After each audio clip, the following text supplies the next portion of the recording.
ভুয়ো নথি দিয়ে পাসপোর্ট বানানো হয়েছে, এরকম 69 জন বাংলাদেশি, তাদের খুঁজে পাওয়া যাচ্ছে না। অর্থাৎ পাসপোর্ট বানিয়ে তারা অন্য দেশে চলে গেছে ভারতীয় পরিচয়পত্র নিয়ে, ভারতীয় পরিচয়।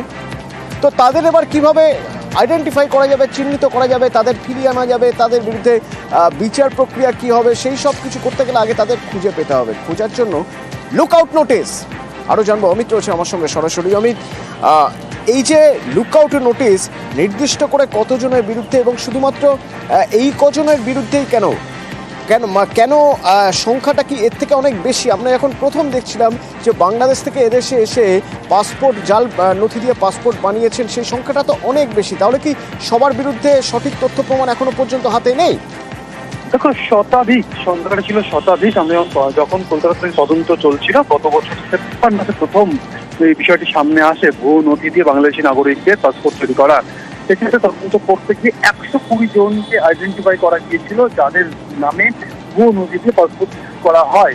সেক্ষেত্রে গত সপ্তাহে 130 জনের বিরুদ্ধে চার্জশিট দেওয়া বাংলাদেশি নাগরিক, তাদেরকে অ্যাবসেন্ট দেখানো হয়েছে, এবং 69 জন বাংলাদেশি নাগরিক যাদেরকে ইতিমধ্যে চিহ্নিত করা হয়েছে, যাদের ভারতীয় পরিচয়পত্র দিয়ে বা ভারতীয় ভুল নথি দেখিয়ে তাদের পাসপোর্ট ইস্যু করা হয়েছে, তাদের বিরুদ্ধে লুকআউট নোটিস ইস্যু করা হয়েছে বা লুকআউট নোটিস জারি করা হয়েছে।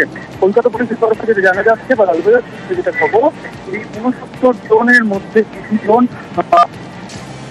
চলে বা ইউরোপের বিভিন্ন দেশে তারা চলে গিয়েছে ভারতীয় পাসপোর্ট নিয়ে। সেক্ষেত্রে বিভিন্ন দূতাবাসের সঙ্গে তারা ইতিমধ্যে যোগাযোগ করেছেন। পাসপোর্ট ডিপার্টমেন্টের তরফে সে সমস্ত নাগরিকদের পাসপোর্ট ক্যান্সেল করা হয়েছে।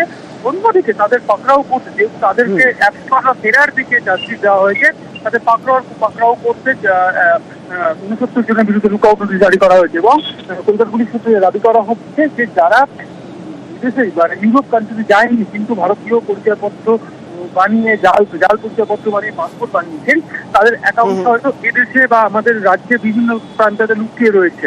সেক্ষেত্রে পরবর্তী সময় তারা যদি এখান থেকে অন্যত্র যাওয়ার চেষ্টা করেন, এই কারণে সেই জন্যই এই লুকআউট নোটিস। ধন্যবাদ।